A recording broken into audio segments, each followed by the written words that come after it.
everyone, and welcome to Visual Inspirations. And this is the first episode of EP1. Here in this segment, we will be interviewing leaders and personalities, and we will talk about their journey and different stories in life. So this episode is actually a recording of the interview that we had last August 31, 2020. So this episode has two parts. First, we will talk about the cancelled May and October 2020 CPA board examination and the plans of the Professional Regulatory Board of Accountancy. And in the second part, of course, we will interview our guest. I know you all know him, okay, but I will properly introduce him later. But first, let us talk about the cancelled May and October 2020 CPA board examination. Let's watch this video. I got this line from Sir Noe, this message earlier. Postponing the CPALE is the best thing that we could do right now because of the increasing number of cases of COVID-19, not only here in Metro Manila, but of course we also need to consider the different areas wherein some of the parties or some of the reviewees and takers would go together there to take the board exam. And another thing about the examination online, I'm with Sir Noe, na it is good that we have this kind of online examination, but at least we need to consider strict protocols and heightened security. Kasi alam nyo naman sa Pilipinas, di ba? Ang dami ng fraud na nangyayari, di ba? Pero comparing to Australia, for example, or US, talagang mas mahigpit sila kasi mas heightened yung security on IT. Another one is, this is supposed to be my question, no? But Sir Noe already answered because of the number of reviewees and CPALE takers that would be taking the CPALE this May 2021. There are 22,000 plus another 1,000, no? Kung ilan man sila for this batch. And then he said that the takers would go to coliseums and gymnasiums. So they are considering that to the PRC and Board of Accountancy. It's really hard to administer the board exam, especially and particularly in this trying times. Another one is that they are looking into Rosales, Pangasinan as one of the testing centers, and then the new syllabus, no? The one thing that I love, no, hearing earlier is about preparation. It's really important that you prepare as undergraduate students. This is the reason why PRBOA already shared the new syllabi for October 2020 CPALE. And then another thing is on the undergraduates. It's true that we really need to bridge the gap between the academe and then the review centers and then the industry. And it's really true that taking review is not a mandatory phase, no, in your life, in your journey as a CPA. But at least sa academe pa lang, sa educational background pa lang, meron na tayong mas matibay na foundation. Question is, will there still be questions about English grammar on in the CPALE, Sir Noe? Yeah, I understand that was included in the previous examination under the chairmanship of Joel Torres. That was one of the changes that he introduced. But when I became the chairman, one of the changes that I also introduced is to delete that. Okay, so there will be no more English language. English language questions. Okay. The thing is, it's like this. Before you take the exam, you must be conversant or familiar with the English language because the exam is in English. Okay? Taking the exam, when you take the exam, it is not the time that you will actually learn about subject and predicate. Okay? that's not the time to learn. The time to learn English is before that, considering that the exam is in English. So if that is the time to learn, then how can you understand the exam? Okay? So please, let us actually polish our English, our communication skills, that is, and particularly in English, because the exam is in English. Therefore, you must know English by heart. Okay? Kasi pag alam mo nga yung topic, pero hindi mo naman alam yung English. Kaya nga sabi ko sa a lot when I was still a teacher, a lot of my students fail not because they do not know the topic, but because they do not understand the question. Okay? So yun, I think we have, I think sa school din yun, di ba? Let us make our students be conversant with the English language. I actually, it might be just a joke, but sabi ko nga sa isang teacher sa school, I think it would be better if English in college will be taught by CPAs, because they can actually talk in terms of accounting language rather than those major in English na wala naman silang kinalaman kung ano talaga yung accounting language. But of course, I know that that's not possible probably. Well, maybe we can have an English major who is a CPA. But anyway, no more English in the exam. You have to learn that in the undergrad. Yeah, I totally agree with you, sir. So please keep the questions coming in, and I'll read another question. But I think the answer is obvious here. If for the next SIPALE and for the October 2022 SIPALE, will there be taxation questions about the 1997 NIRC, sir? Okay. Liwanagin lang natin yun. Yung Republic Act 8424 ba yun? Yeah. I think 8424. Yung 1997 NIRC. Hindi naman yan nawala. Yeah. Diba? Okay. Let us make that clear. Hindi yan nawala. Ang nawala lang doon ay yung mga provisions that were affected by the trade law. Okay? So in fact, this year, supposedly, if yung exam natin natuloy this year, yung mga nasa trade law, nagsusupersede na sa mga provisions ng Republic Act ng 1997 NIRC. Okay? So let us make that clear. The 1997 NIRC is still there. That's still the basic law. Kaya lang, yung mga provisions that were affected by the trade law had been changed. Okay? So, in fact, even this year, if natuloy yung exam, ang mangyari is wala na yung old law.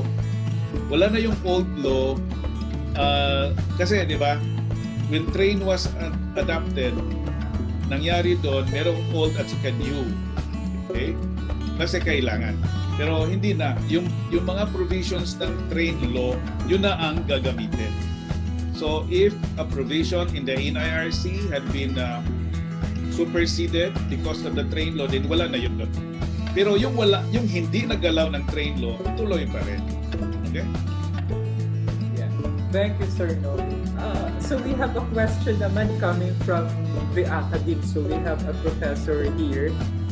She asks, do you think that 6-month leeway is enough preparation for new laws, promulgations, regulations for this to be included in the next CPA board exam, sir? Okay, ganito yan. The standing rule is that, and that has been implemented long time ago. The standing rule is that if a new law, new standard is being implemented, then it will be part of the SIPALE if its effectivity is already more than 6 months at the time of the exam. Okay?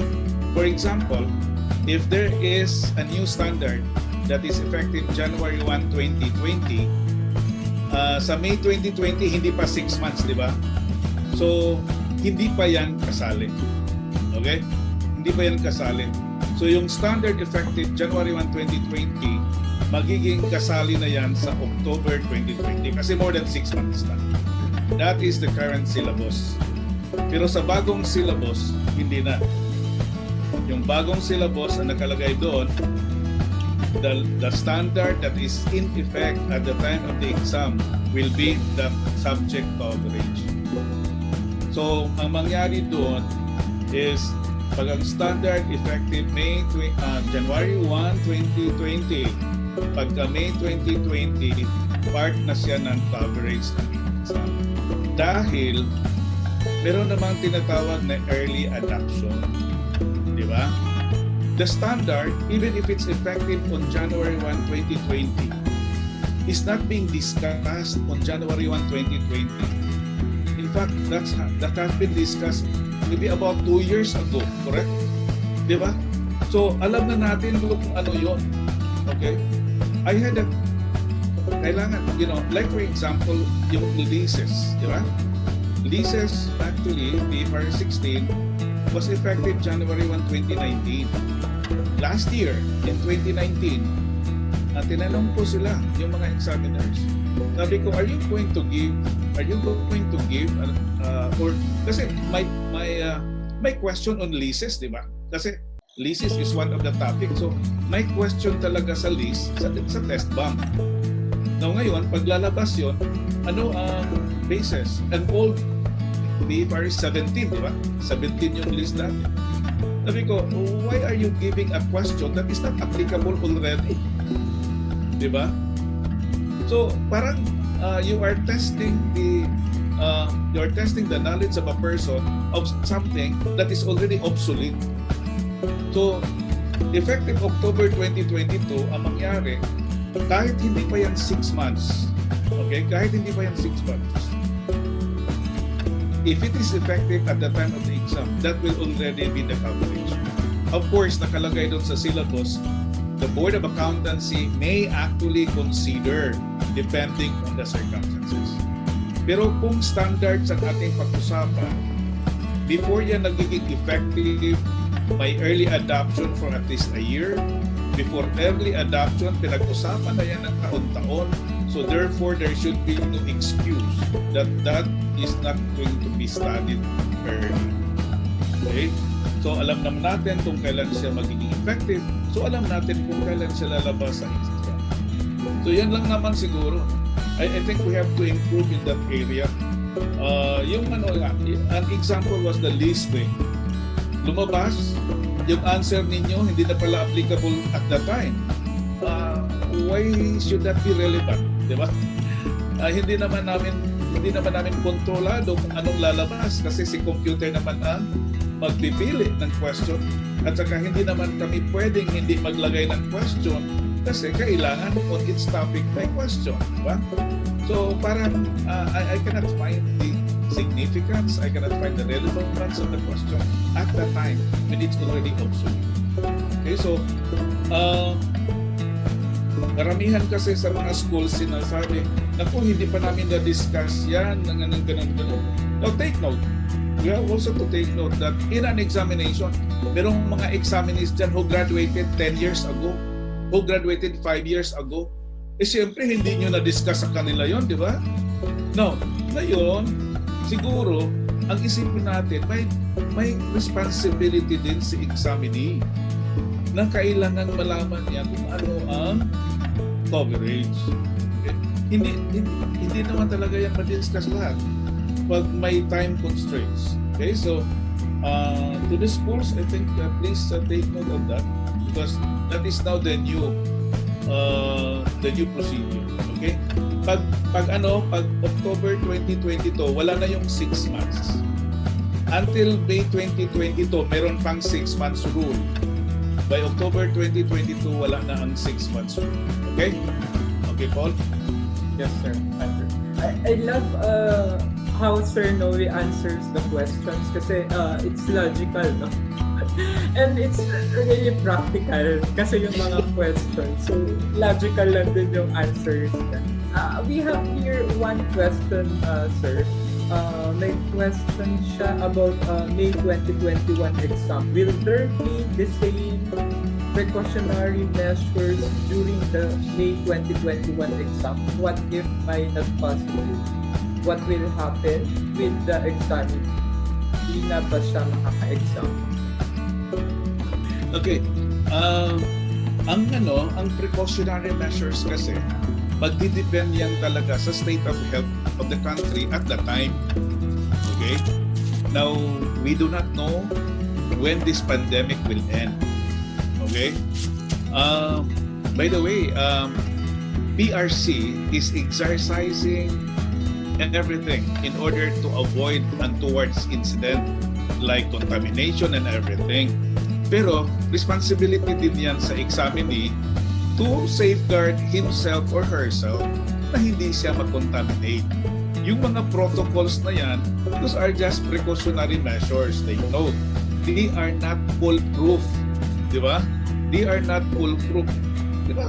Sabihin natin, mag-mask tayo, mag-face shield tayo. Sigurado ba tayo na hindi na tayo ma-infected? No. Hindi nga natin kilala siya, di ba? Hindi natin siya makita.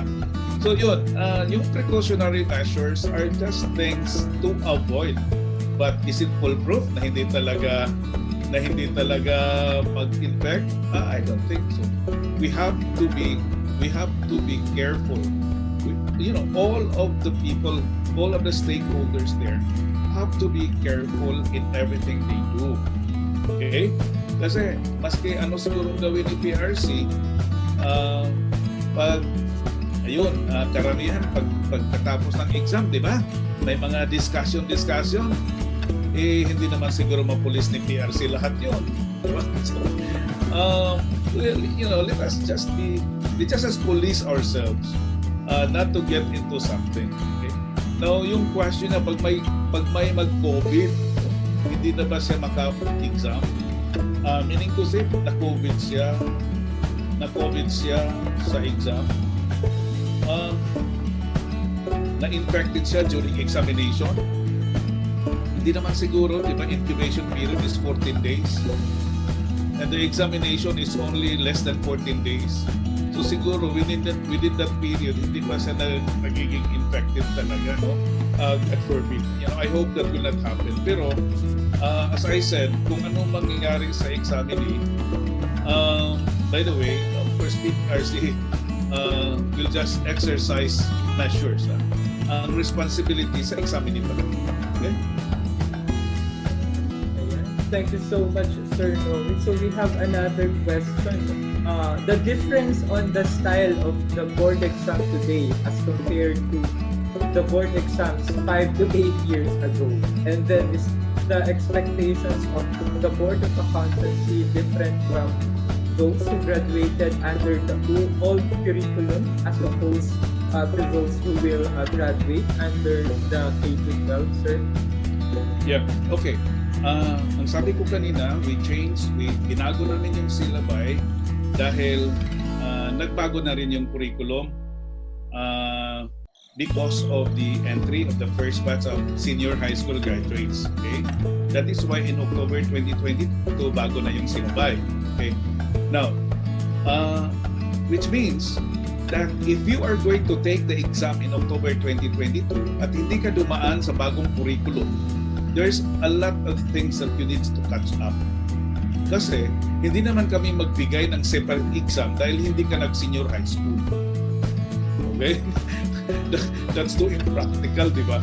So, pagdating ng October 2022, kaya nga we want to release it as early as possible. Kasi if you graduated in 2016, pero gusto mo talagang mag-take sa October 2022, wala namang makapigil sa'yo dyan, di ba? Ang pag-aralan mo, yung syllabus ng October 2022. Kahit hindi mo pa yan na, even if you did not came across that in your undergraduate, then you're responsible to study them. Okay? So, yun. We do not have, di ba, timing lang yun eh. Okay? And by that time, majority of the examinees siguro will be graduates of senior high school.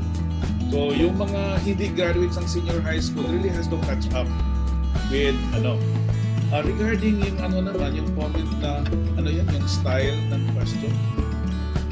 Yes, sir. Yung style ng question, okay, ganito yan. Dati kasi, ang daming lalabas na verbatim, no?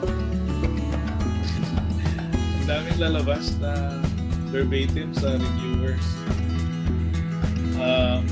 Sabi nga nila, memorize daw ng examinee pati yung period at saka kama. Iniiwasan na namin yan kasi that's not the way to give exams. Okay? Let's face it. You cannot actually become a good CPA if you memorize questions. Okay? I would like you to study on the concepts, the principles. Kahit ano pa yung babalik ta rin pa yung mundo mo, magka-answer ka niya. Di ba? I told the examiners, as much as possible, frame your own questions. If you need to make reference to some questions, then change the scenario of the questions. Kasi yun ang feedback na natanggap ko before I became the chairman. Pati daw yung kama at period at saka mga choices, alam na nila. Okay?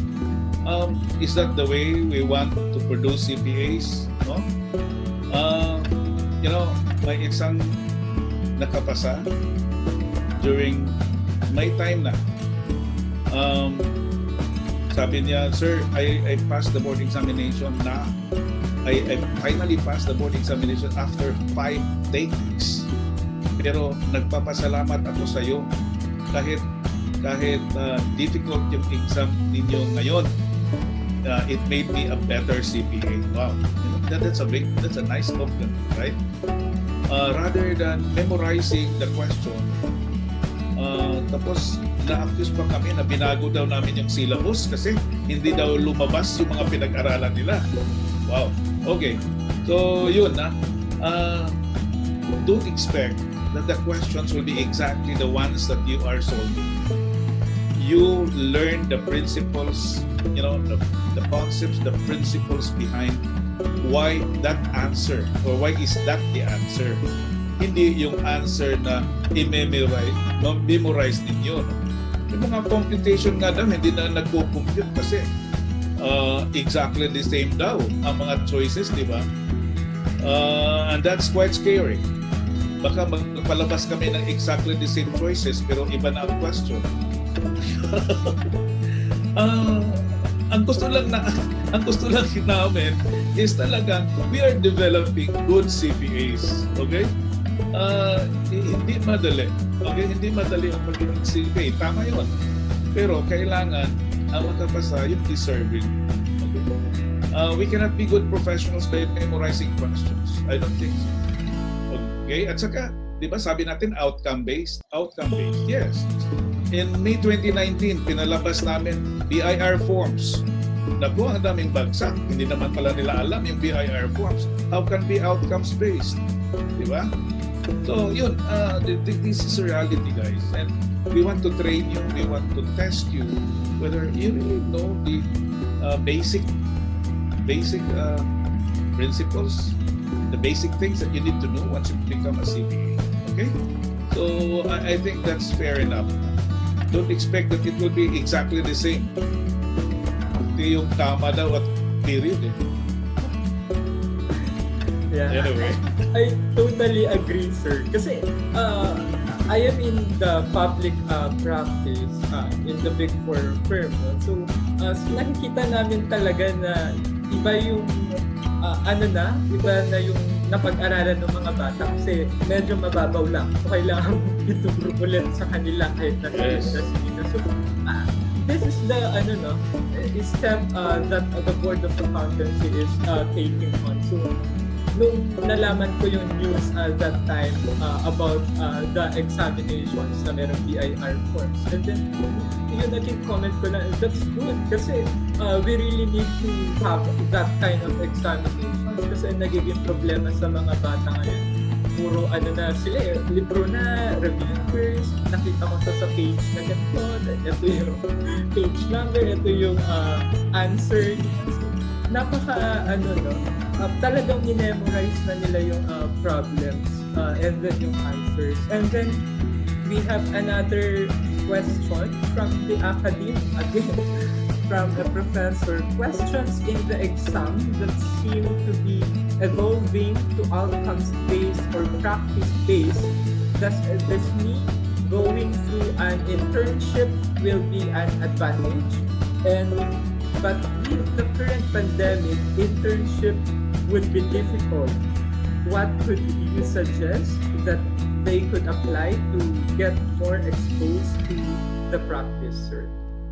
Yeah, going through the pandemic, actually, ang daming nagtanong sa akin, sir, siguro magtrabaho na lang ako muna kasi hindi naman sigurado kung matuloy yung October 2020. Sabi ko, well, you decide on your personal choice, di ba? Actually, going to work really can help, di ba? Kasi mai-expose ka sa actual world. Okay? Now, going through the pandemic, hindi naman lahat na, di ba? Mga auditing firms nag-hire ngayon, di ba? Di ba, Paul, no? Nag-hire ngayon ng auditing firms. So, if you did the review thoroughly already, why not get employed? That will make you more out, be exposed to the actual world rather than just theory. Sabi nga natin, di ba, outcomes-based. Tagal na natin nag-uusap ng outcomes-based na yan. Maski BIR Form 1701, hindi naman pala alam. No? So, let us improve that. Okay? Yung sa May 2019, parang 2 forms lang ang pinalabas namin. Yung October 2019, 5 na ang forms na pinalabas namin. Okay? So, dumadami. At saka, ibang-iba ang forms na pinalabas namin. Para, which means that you have to be familiar with that. Kasi, di ba, in fact, yung mga pag-fill out na BIR forms, that is the work of the bookkeeper. Di ba? So, kailangan yung CPA, yung entry-level CPA, you must know that. Okay? So, yun. I think I hope that, people will appreciate that more than criticize it kasi hindi daw sila pumasa. I don't think, as I said, I don't think that is the way to produce CPAs. Okay? Yeah, agree.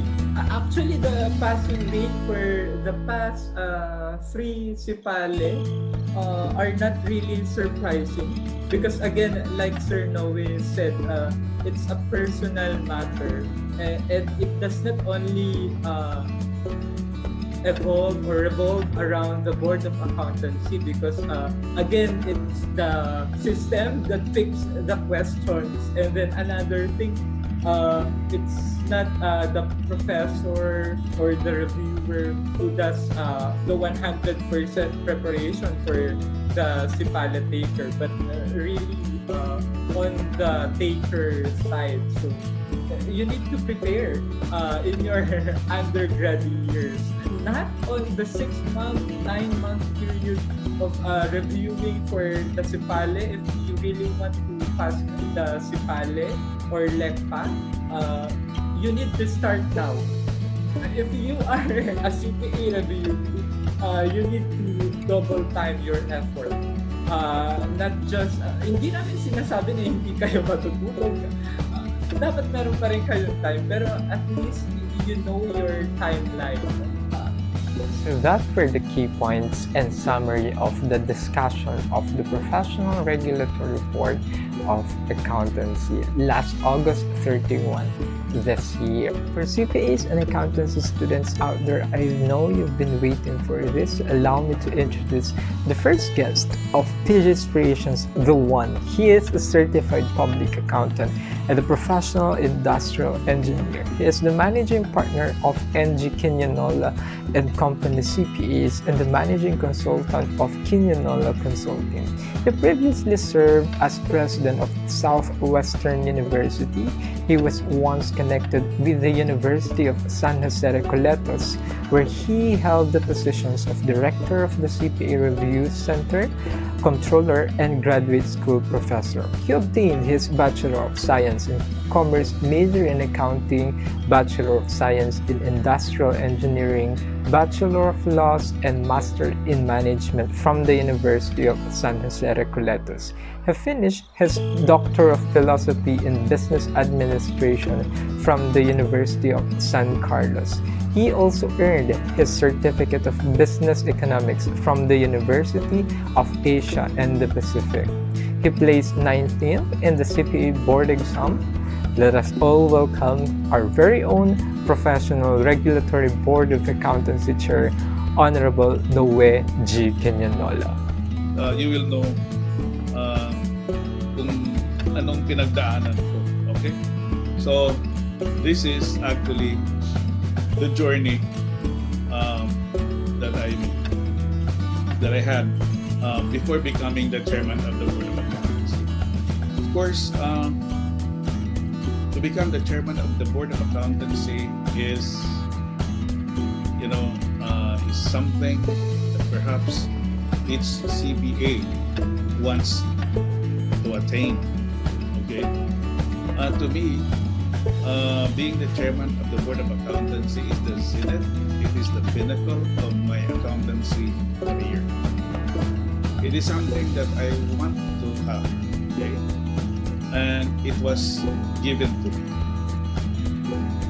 It was not easy to be one. You have to go through a lot, right? Okay, so let us start the journey. Okay. Ang story ko naman, ganito. I would like to start with graduation from high school kasi that is the entry into college, right? Now, after graduating from high school, yung tinanong, di ba, sa career guidance, what course would you like to take? My first choice was actually to be a medical doctor. The second choice was to be a chemical engineer. And the third choice was to become a certified public accountant. Okay? Nandun pa naman yung pagiging CPAs. Nandun pa rin sa choices ko. But you will notice that the two other choices are actually related to science because my forte really is science. But because, you see, I'm a baby boomer. And if you know what a baby boomer is, yun ang mga taong who were born in the 50s and early 60s, diba? So I'm a baby boomer, so expect na yung family is a bit large. We're 7 in the family, so you cannot have really the luxury. I am not coming from a wealthy. My parents are not rich, so what I did is I took up Bachelor of Science in Commerce, major in Accounting. That is the course before that you will be eligible to take the CPA board examination. And I finished the course because it's 4 years before. I finished the course in 3.5 years when I was 19. So I took the board examination and passed, and I think it was mentioned earlier that I placed 19. Placing 19th in the CPA board examination at that time. I took the board examination in October of 1977. Ito napakatanda naman pala. Diba? At that time kasi, karamihan, during that period, karamihan ng mga top-notchers are coming from Manila schools. It's seldom, bihira lang na may mga top-notchers na galing sa probinsya. Unlike now, the provinces are actually beating the Manila schools. So, that was indeed a very good performance. Na nagka-19th place despite, because I did not go to Manila for review. I just stayed in Cebu for my review. And of course, I passed the CPA board exam. In fact, when I passed the CPA board exam, kasi dati, di ba, you must be 21 years old. So, I was not able to get my license considering that I was below 21 when I passed the board exam. So I have to wait until my 21st birthday in order that I will be given the license. Now, after taking the board examination, that is before I become a CPA, kasi dati naman, ang pag-check ng papel sa exam is taking 6 months. Hindi tulad ngayon na after 1 week, alam mo na kung CPA ka o hindi. Dati, we have to wait for 6 months in order to know whether you pass or not. So when you actually get, after taking the board exam, you can already get a job. And my first job was at SGB. Okay, so I was connected with SGB, and of course, when I passed the board exam, I was still with SGB. After passing the board exam, I was taken in by USGR as a part-time instructor. At the same time, still with SGB. And then, of course, after that, I transferred to Commerce and Industry, wherein I joined the multinational firms in the Mactan Export Processing Zone. Nung nag-join ako sa Commerce and Industry, I was applying for accountant, but I was hired as a production control manager. That is actually quite strange, right? So that situation prompted me to pursue further studies in industrial engineering. And I was made a company scholar, so wala namang bayad. So anyway, I graduated from my engineering degree, and then I proceeded with working in the commerce and industry until year 2000. I decided to form my consultancy firm, Quiñanola Consulting. At the same time, became the director of the USGR CPA Review Center, a professor of the USGR Graduate School, and controller of USGR. Okay, so that was when I formed my consultancy firm. The later stage, I was invited by Southwestern University to be its university president. So perhaps that's the highest rank that I obtained in the academy.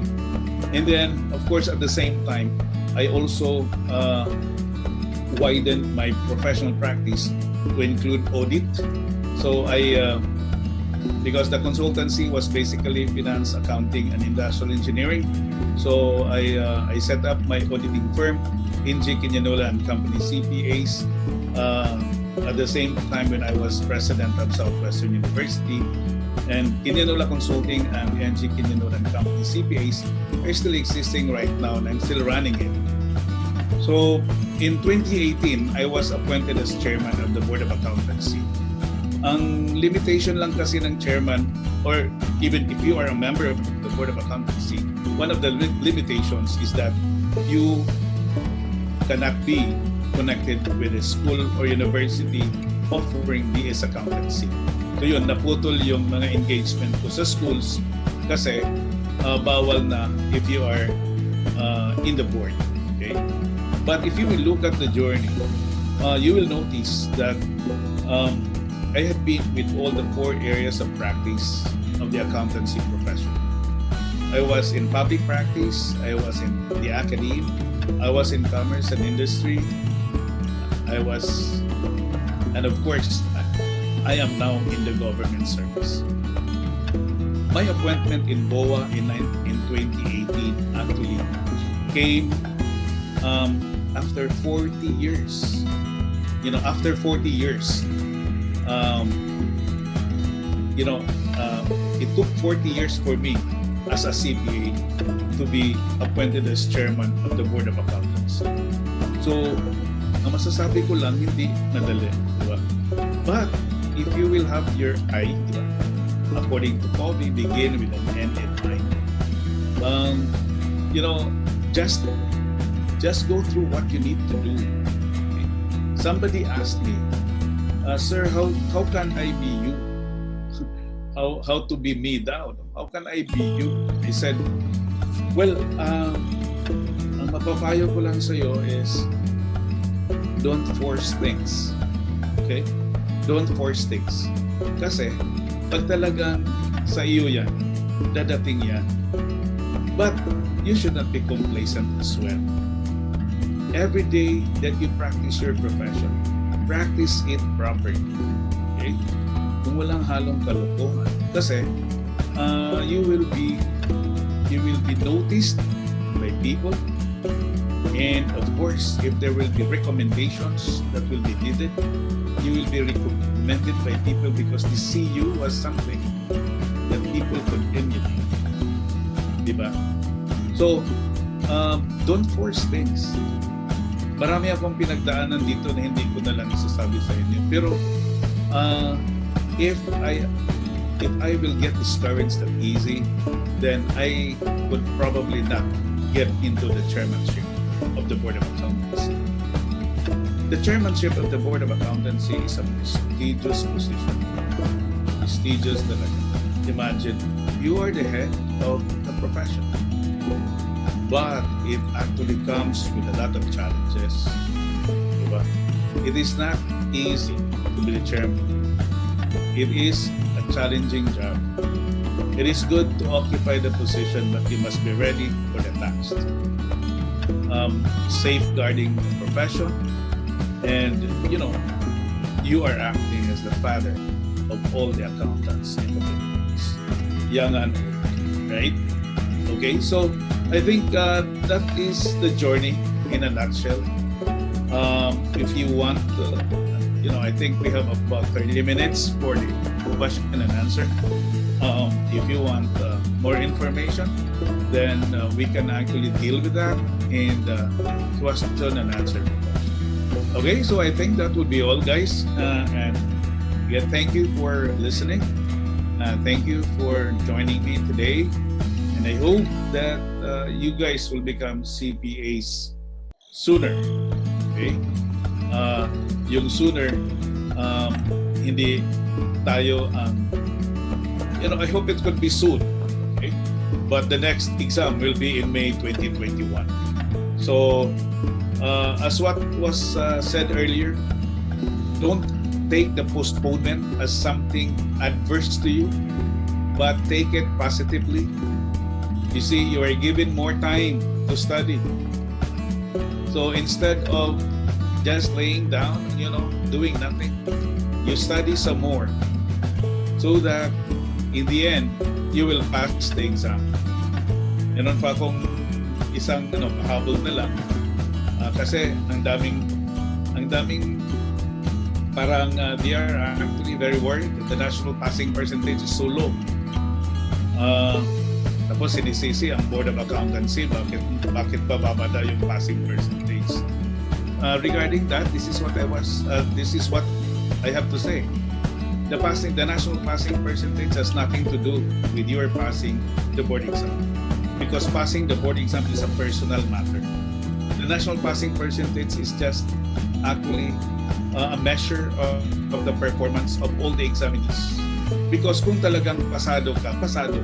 A few moments later. Are there regrets of joining the Board of Accountancy as the chairman, sir? Since we are in this kind times, and then we really need to transform the profession with the different issues here in the Philippines, in the profession abroad, and also the different transformation in the education system here in the Philippines. So are there any regrets, sir?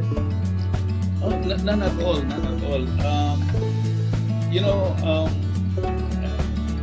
As I said, of course, you have to apply, diba?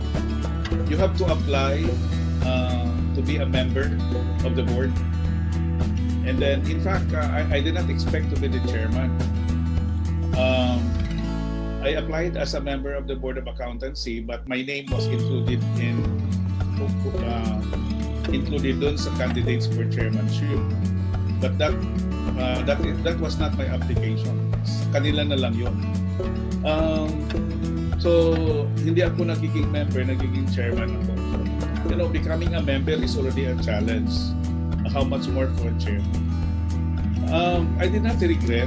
In fact, you just have to take responsibility that is given to you. Kasi di ba sabi, si God naman hindi magbibigay ng something to you kung hindi mo kaya. Okay? So, faith in God, that He will guide you in everything you do. Okay? In fact, this is the best, during the pandemic, this is the best thing, the best time to show na kung anong pwede mo mag-contribute to the profession. This is really trying times. Kasi, di ba, ang daming mga CPAs dyan gustong hindi ba daw pwede i-lower yung 120. Sabi ko, ano ba naman yan? You have to stand firm. Correct? Kasi, hindi naman yan. Kasi, may mga practice kasi na, the 120 is to be earned within the 3-year period. Bakit hindi nyo na na-earn before? Konti na lang sana ang kulang ninyo, di ba? Kung tutuusin, if you will really be strict, you cannot be accredited kasi hindi kayo naka-earn 20 units in a certain year, correct? Pero hindi na lang namin pinakialaman yun. Huwag na kasi pandemic, yung mga gano'n, dinadahilan ko si COVID. No, just take it, okay? Yung mga ganun. You have, as I said, the decision is always for the good of the greater number. But in every decision you do, meron talagang minority na magrereklamo, okay? But if you actually have a reason why you do that, for the good of the greater number, then I don't think you can go wrong because sooner or later they will understand, okay? So no regrets, and I'm very happy to serve. Service lang naman talaga ito, no? Ang daming ayaw mag-board kasi service lang naman ito. Actually, the pandemic curtailed my travels, no? Before I'm supposed to travel every week. Ngayon wala na akong travel. That's okay. Pero dumadami naman ang Zoom meetings. Okay, so let's just do what we're supposed to do because everything happens for a reason. Kung binigyan ka ni Lord ng ganyan, you must be capable of doing it. Okay? And the last question from me, sir. I've seen some CPAs in the public practice watching the live stream. Kasi we've seen your journey from the public practice and then you went to the commerce and industry and then while doing other efforts for the academy and then serving our profession as the chairman of the board. So the question is, what made you decide to leave a big four firm? Okay. I was with the Big Four early on, right? Okay, I was with the Big Four early. And yun nga, I actually transferred from the Big Four because the purpose is really to do it on my own. Okay? To do it on my own. Pero nagkataon na so instead of only becoming a CPA, I became an industrial engineer. And then along the way, okay, because you have to learn more and you have to learn more. Okay, learning should never stop, di ba? So hindi ibig sabihin na tapos na akong ganito, hindi na ako mag-aaral. So you continue. Okay, and the objective really was to have my own firm. Okay, that was what I have inside. And kaya nga in the year 2000, I was still in my 40s. I have to leave getting employed so that I can go on my own. Because starting a practice is not easy. You have to do it step by step. Hindi naman madali yun. Okay? Except if you will just join an existing firm. Tsaka diretso ka magiging partner, yun, okay lang yan. Pero if you will do it from scratch, that's not easy. Okay? But one thing that one of my principles is never close a door of opportunity. So pag may mag-invite sa akin, I never say no. I always explore it because who knows? That might actually be the door that's open for you, right? Sometimes you will find that you are not in the right door, okay? Pero nandyan ka na. But if another door opens, it might be for you, okay? So never close doors. Always look for opportunities. Okay? Thank you so much, Sir Noe. Yung dami talaga natin natutunan ngayon. Yung last na statement ni Sir Noe, never close the door of opportunities. Kasi totoo, siya yung magdadala sa'yo talaga dun sa success mo. And then, we have one comment here, actually from Ma'am Macrina Vicente of Rizal Technological University. Feedback. His no-nonsense approach and conviction simply shows how capable and discerning he is. The profession is in good hands. That is my opinion. But we were able to win these challenges because of these strict policies, because of this guidance from these guys from the Board of Accountancy. I think for the last message, sir, for the CPA reviewees na lang and to the students who are listening to you and to the CPAs in the different sectors. Yeah, okay. To the students, I think you have to think twice, okay? Ang problema kasi may mga estudyante kasi tayo na kumuha ng accountancy, hindi naman nila alam kung bakit accountancy. Di ba? Ang dami ko makikita sa accounting coach kasi I'm a part of that. But I do not interact. Ang dami kong makikita doon na nagpo-problema sa accountancy. Accountancy is a very simple subject. Okay? A big misnomer is that sasabihin ng parent, magaling ka sa math, kailangan mag-accountancy ka. That's false. Okay, that's entirely a falsity. Now, ang ginagawa natin sa accountancy, plus, minus, multiply, divide. That's not mathematics. That's arithmetic. Okay? So, hindi mahirap ang accountancy. It's just logical. So, you need to play logic. Okay? So, pag wala kang logic, hindi math ang kailangan dito, kundi logic. Okay? Pero kung hindi mo pala mag-accountancy, nandyan ka na, siguro pwede mo naman siguro siyang ibigin, di ba? Kasi pag hindi mo talaga siya love at saka tutuloy-tuloy ka, in the end, baka hindi ka talaga para doon.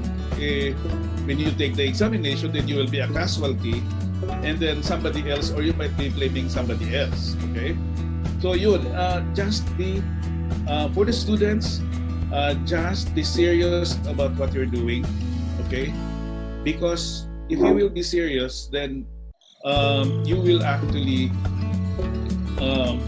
perform better.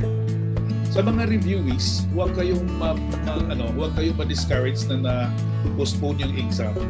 It is actually it's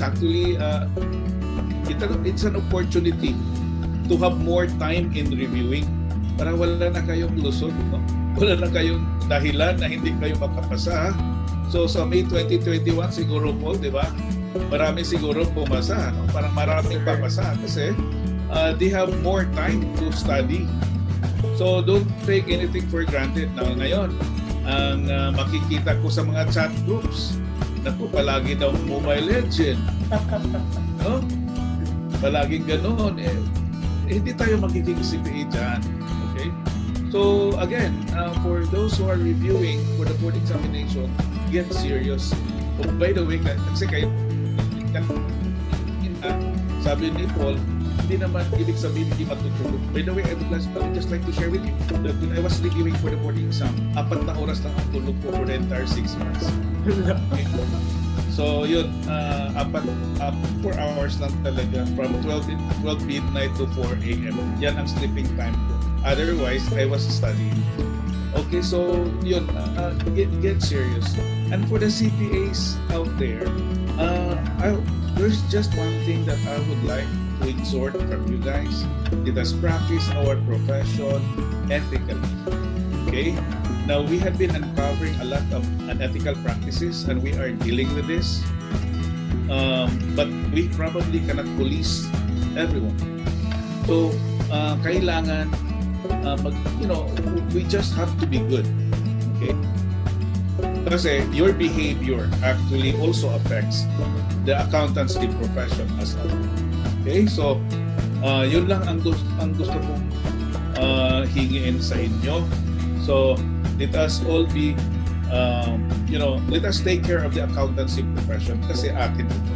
Okay, thank you, Paul. Thank you so much, Sir Noe. So that's the first episode of the one of PJ's Creations channel. I hope you like it, and if there are comments or suggestions, please comment down below so that we can consider that in our next episode or in the next segments that we will be featuring in this channel. Again, please subscribe to PJ's Creations YouTube channel and follow its pages on Instagram and Twitter.